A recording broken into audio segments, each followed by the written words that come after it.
Hi, everybody. Welcome back to another episode with Leah, Janae, and I. Today is so important. This topic, our metabolism. Okay. After gastric surgery? That's what we're going to talk about today. It is our hope and desire that we can intervene those that are thinking about having the surgery to let you know you really don't have to have the surgery. But those that do, and it's not working for you, okay, the weight going down, all of that is not working for you, and with that there is another answer. So let's talk about our metabolism and our metabolic health. All right, go ahead, Leah. Hey y'all, this is your girl Leah Janae. And please like and subscribe to my page. I think I have like 136. So whenever you get time, please do. Hey. But yes. So today we are going to be talking about metabolism. It does play a huge role in how effective we burn our calories and energy. After having weight loss surgery, we had the gastric sleeve. Basically, that just made our stomachs much smaller. It's almost the size of a banana. And with that being said, we can't eat that much in one table setting or at one time. And with the carnivore diet, that's been a complete game changer because meat is nutritionally dense. So with that, our system's not overload when we eat it. This meat is bioavailable to us in our nutrition. So it helps with energy, moods, a lot of things. And so for me, I've noticed that my energy has been stabilized. I don't have as many mood swings and so much more. We'll keep talking about that in this conversation today. Yeah. Okay. So the big difference between the traditional diet. So when we start this journey. Okay, first of all, I want to congratulate everyone for thinking about the food that you are putting in your body because that's you're thinking about it. So you're feeling that weight loss surgery because you've tried everything else is the way for you. And I commend you for that because for us, what do we want to see? We want to see smaller. The problem is the diet that we're on. Our bodies were never, and I know this is so hard for people to hear and understand. Why? Because there's so many good treats out there. Oh, when you just think about it. I watched yeah, look, TikTok, all of these different I didn't seen them take marshmallows and add even powdered sugar to it. Just it's like, oh, my whole mouth start watering and like I done sucked a sour lemon or something because we were never designed to eat that. And then you wonder why these things are happening. So, with that, we're giving our bodies high quality fat on the carnivore diet.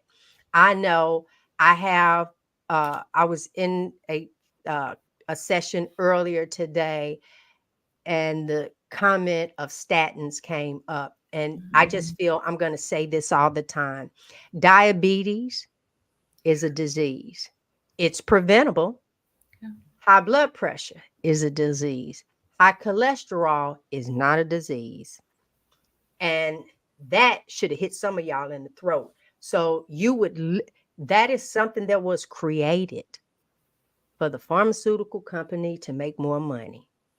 Blood pressure, yeah, because you can go into a stroke. You can do all of those. Diabetes, you can lose fingers, toes, sight. High Yeah. cholesterol, there's no proof. The only thing that messes you up is when you do take the statin. That's the thing that messes you up. We did a show on that Monday. I'm not going to make a left turn with that in regards to here, but there's some things that I found that I want the for our metabolism after gastric surgery, understanding that the gastric surgery, which is a sleeve, like Leah said, that we had, it significantly alters the body ability to process and absorb nutrients due to the reduced size stomach.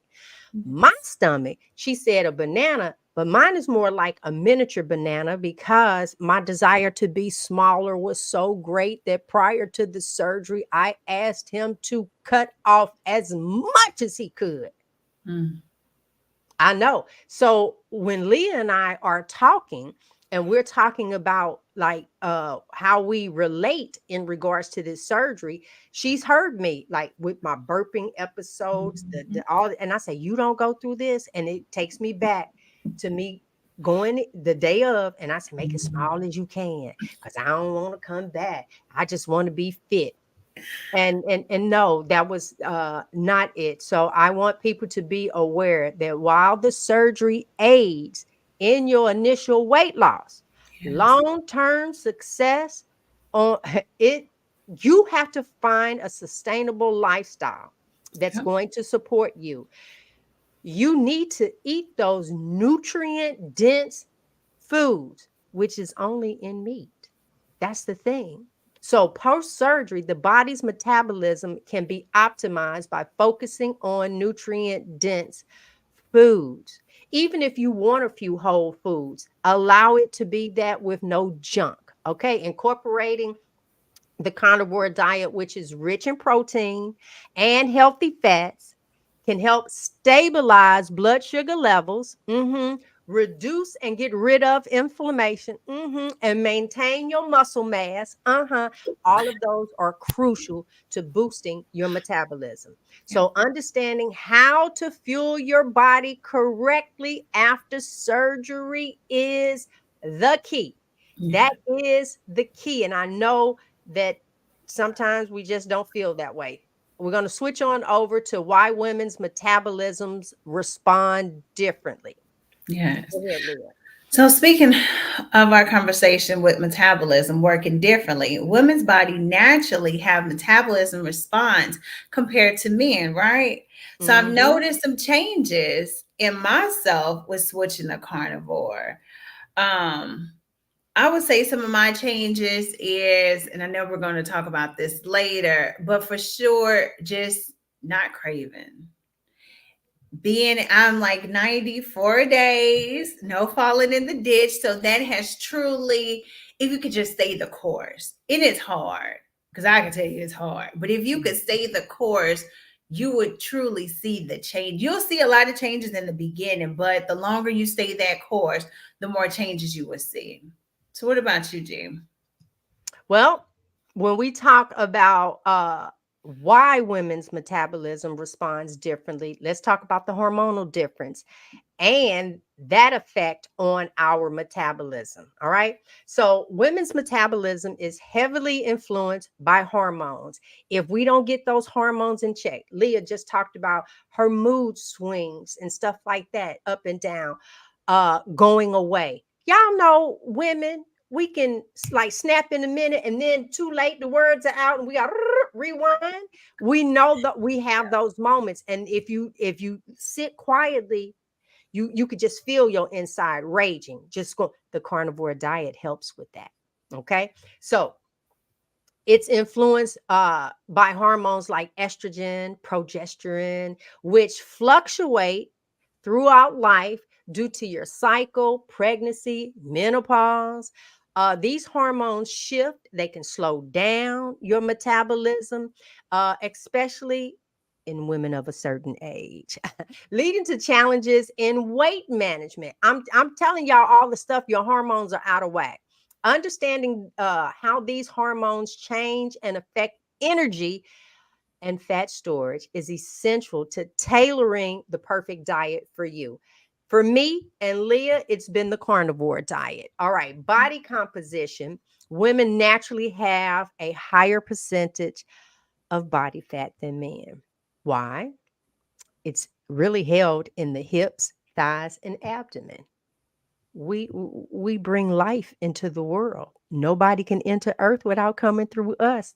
The difference in fat distribution and muscle mass means that women typically burn fewer calories at rest. So that's you sitting at rest. Your metabolism is not revved up like that, making it harder for you to lose weight compared to your husband, boyfriend, brother, men, period. Additionally, during certain phases of your cycle, those that still have, women may experience an increase in cravings and your energy, your fluctuation. That's going to further complicate your metabolic responses. So, being on the carnivore diet, I'm finding that I don't have those issues. I don't have the cravings. I don't have now. I still have some mood swings, but I'm gonna tell you right now, I lost my mom 2 years ago, and I'm still swinging in that.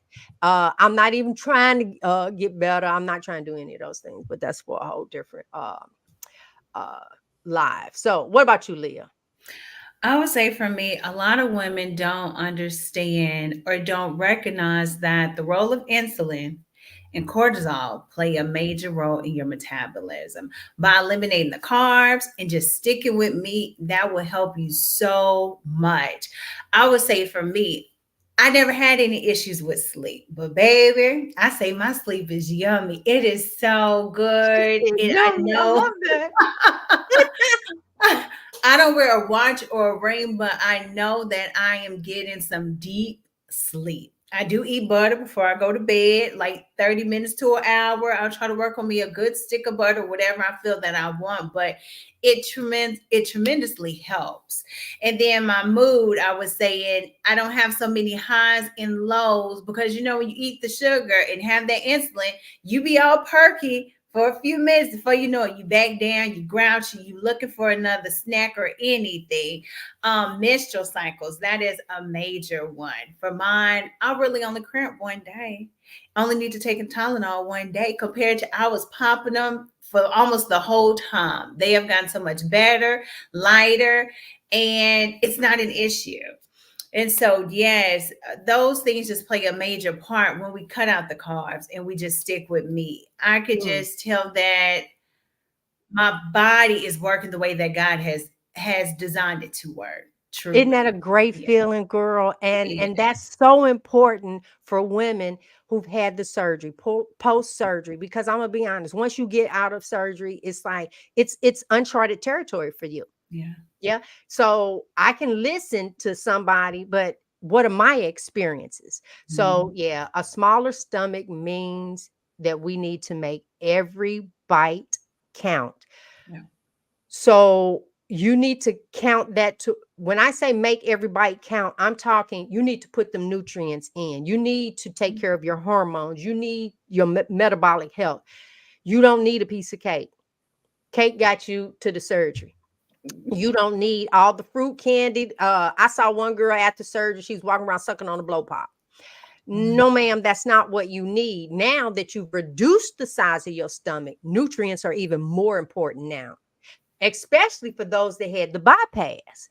We just have a reduced size stomach for us. So adjusting to smaller meals on the carnivore diet. Let me I'm gonna go over a little bit of that. Minimizing nutrient density in smaller portions after our gastric surgery, or even when you're transitioning to smaller meals. It's important to focus on nutrient dense Yeah. foods that deliver maximum nutrition to you in smaller quantities. So if your stomach is already taking in smaller amounts. Don't look at, I need to hurry up and get smaller. I done had this surgery. Stop looking at smaller and looking at healing your body first. Mhm. That's the biggest thing. Making your body feel better, getting your hormones balanced, making sure thyroid, all this great Mhm. stuff is not out of whack. The carnivore diet is ideal for this. As animal-based foods like meat, eggs, organ meats, come on now, butter, uh, they provide essential vitamins, minerals, protein in compact portions. So this allows those with smaller stomach uh, to meet their nutritional needs without overeating or feeling discomfort. And heaven forbid if you overstuff and bring it back up. So being on the carnivore diet, eating smaller meals doesn't mean sacrificing your fullness. It doesn't. Foods rich in fat and proteins. That's one of the things, Leah. I remember you mentioning in our private group that we have a tribe, y'all. And one of the things you were talking about is like, man, the more fat I eat, the least amount of food later on that I want to eat. And so think of this, guys. Foods rich in fats such as ribeye steak, salmon, butter. All of these things are they are so satisfying and full. You just get full. It's mm, satiety. That's what it is that you're looking for. Helping individuals feel full longer on smaller portions. And that's what's been working for us. Let me tell y'all something. Now, this is a whole sidebar. Put your finger right there. Uh, y'all know the biggest loser, the television show. The majority of them, after they didn't sat there and ran the race, I know because I know someone that was actually on the show and keep in contact with them. And she's actually around letting people know that most of them, including herself, end up having gastric surgery because you keep trying to repair yourself with broken food. You keep trying to find something to heal you with broken food. I was in a meeting yesterday. The principal kept doing her fingers like this across the table, the edge of it. And she said, "Oh, this numbness." I just looked at her and I said, "It's the food you eating." And she told me, "I knew you was gonna say that." I knew. Okay, well, keep your fingers tingling where you think they ready to fall off. They itching, and then the other lady get up and she walking. Now I'm older than her, and she walking like she's 99 years old. And I looked. I said, "Oh, I used to do that. You know, I did. It's the food that you eat." Then we go outside, and they're telling me, "Yeah, I'm waiting on a call. My dad." He beat prostate cancer, he beat something else, and now, and I look and I'm like, well, it's the food that he's eating. I hate constantly saying that. So guys, please look into the food that you are eating. Most of it, where did you think God was going to allow your body to put all these man-made chemicals inside of it? Where? That's not what we were designed for. Never, ever, ever were we designed for that. So with that, what about you, Leah? I would say, um, just being on the carnivore diet and having weight loss surgery, I don't feel like I'm missing out. Yes, my meals are smaller, and since eating more fat, they're even more smaller. But I know I got plenty of meals on this body that it can eat from. So that is not, I would say, my concern. And then, two, I don't have to manage my portions. I eat until I'm full. And you mentioned about going longer without I think Yeah, you she mentioned said without that. snacking. Yes, you can.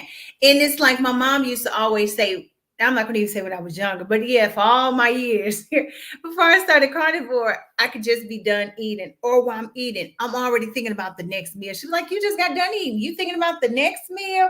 And it make you feel bad, like it's something wrong with you. But little did we know it was the food. I could be having breakfast. I'm thinking about lunch, dinner, snacks, all Leah, of I'm so sorry because there have been times I'm standing in the kitchen cooking and having a conversation with my husband it. about tomorrow's food. Yeah, And you can I already know we're taste not the it. only ones doing that. Yeah.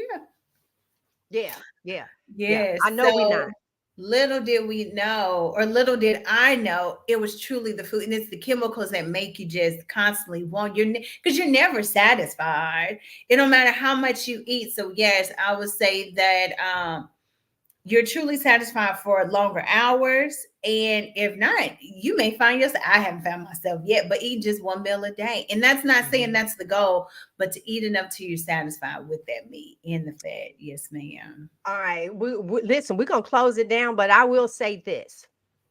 I just shared this with my husband. So when I cook my hamburger patties, normally if he and I gonna do them, I'm cooking like 5 or 6 of them. He'll have 5, I'll have 1, or he'll have 4, I'll have 1 to start with. And but that pan, a lot of times I pour the grease over. Mhm. Uh, but what I've tried to do is cook in more tallow. So I have these 75, 25, 25% fat, Mhm. and I add more fat to the pan because I need some fat to stay in the pan and not remove it all. And here's why. Because the acid in my stomach now is so jacked up, even right now, I can't, I'm sorry. I was trying to hold that burp in. I feel that, right? Because I haven't eaten. So I find when that happens, I used to go and get these little tablets to try and calm the acid down, but I don't need the acid calm down. It needs to break down meat. So what I've done is I've left that uh beef fat with the salt and all that from me cooking. I stir that together and I spoon it and eat it. I tried Works it. better than anything. I should have did it before I came in here. Works better than anything that I've done. So since we can't eat as much in one sitting, I recommend focusing on high fat cuts of meat. It ensures we're getting the calories and nutrients. For those that count calories, I don't. Uh, I heard Robin say a stick of butter is like 800 calories. Well, believe it or not, we try to eat 1 to 2 sticks of butter a day on top of, and I'm the smallest I've ever been in my life. You make that make sense. That's all I can say to the people. It's like I'm trying to tell you I am smaller than I have ever been. Now, the last time I weighed myself, because we're not doing this, is uh we're not standing on the scale. So I was like 138 pounds, but I have my little jump, my little one piece on. Okay. Looking Y'all, come on. cute. Yes, ma'am. That's what I say. Yeah, you couldn't have never told me I was gonna be 60 years old and looking and feeling like this. Yeah, you can't tell me nothing. All right, what you want to tell the people before we get out of here? Thank you guys, of course, for chiming in with us. What you want to add, Leah? I would Oh, say just take these butter bites. Go ahead. I would say just thank you for letting us share our experience with you. If anyone is interested in diving deeper into the carnivore, it can work for you. Don't forget to like, subscribe, and stay tuned to our next episode. Please come follow my channel. It is Leah Janae. It's in the handle at the bottom, but LEAH, no spaces, GENAE. Please come like and subscribe my page. I'm up and coming, and I need all the subscribers and watch hours I can get. Well, But not only that, you have not only I want people to know this is bigger than the fact that we had a surgery. yes, This is bigger than that. The message is still the same. Our work is almost, to me, twice as hard because we're trying to get to there operating with a small stomach. yeah. And it is making sure our hormones are in place. And a lot of times I resort to eating fat. That's it. I resort to eating fat. All right, y'all, until next Wednesday. Huh? Get in where you fit in. Y'all, come on. And if you need to, you can go to gbrown.com. It's right there at the bottom of the screen, GIEBROWN.com. At the top, there is a link for a questionnaire. You will be answering questions about yourself. Nobody is contacting you. That is about yourself. Yeah. Then when you hit submit, an ebook will come to you. It'll have different ruminant meats. It'll have not recipes. You cook your meat. That's it. It'll have menus, blank menus, and everything. And it's a free ebook. So I hope I see you on the other side of being smaller. Until next time, guys. Thank